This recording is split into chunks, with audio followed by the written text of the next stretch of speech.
Special Counsel Robert S. Mueller III, left, and President Trump. Composite image, Saul Loeb, AFP, Getty Images and Brendan Smialowski, AFP, Getty Images. Media reports that focus on President Trump's unwillingness to sit down for an interview with Special Counsel Robert S. Mueller III constitute journalistic malpractice unless they note Trump does not have a choice in the matter. If Mueller wants to, he can get a subpoena from the grand jury to require Trump's appearance. Trump could try challenging a subpoena in court, but he's likely to have as much luck with that as his attorneys did trying to keep documents seized from Trump lawyer Michael Cohen away from prosecutors. No federal court is going to buy the argument that the president is too busy to be questioned or does not have material evidence. The president will then be left with three choices: refuse to abide by a court order, inviting impeachment, attend but take the fifth, or attend and give testimony. Trump enjoys the same Fifth Amendment protections as other Americans, but is head of the executive branch charged with enforcing laws. Such a move would be wholly inconsistent with his oath. Politically, it could be a devastating event that would convince many Americans he is guilty of something, and a coward to boot. We then come back to the problem of Trump testifying under oath. Wednesday he reminded us he cannot keep his stories straight. Last year he memorably told NBC's Lester Holt that he fired FBI Director James B. Comey because of the Russia investigation.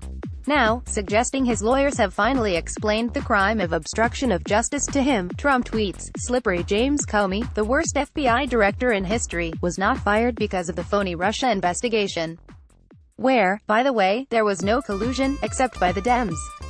In the hands of an experienced prosecutor, the best Trump could hope for is to be revealed as a scatterbrained liar. Trump has a remarkable penchant for undermining his own defense. In response to the released sketch of the man who allegedly threatened Stormy Daniels, Trump tweeted, a sketch years later about a non-existent man. A total con job, playing the fake news media for fools, but they know it. How did he know the photo is fake? If he is simply talking off the top of his head, Mueller may ask, what other allegations are based on pure fantasy? And how many times, and in front of how many people, did the president declare his intent to shut down the investigation, besmirch the FBI for the purpose of weakening its credibility, direct aides to lie about events or make other incriminating statements? Those are all admissible under the admissions against interest exception to the hearsay rule. Let's say Mueller asks Trump, did you ever tell advisors to dangle pardons in front of witnesses? Did you ever tell aides you wanted to stop the Russia investigation in its tracks? It is highly likely that the true answer to both is yes, but it is also an incriminating admission of obstruction of justice. If Trump has said such things and chooses to lie, Mueller will undoubtedly have witnesses who can testify Trump said such things. In short, Trump cannot avoid an interview if the special counsel wants one. It's hard to imagine Mueller wouldn't. Once there, it is almost inconceivable that Trump could make it through without lying or incriminating himself, probably both.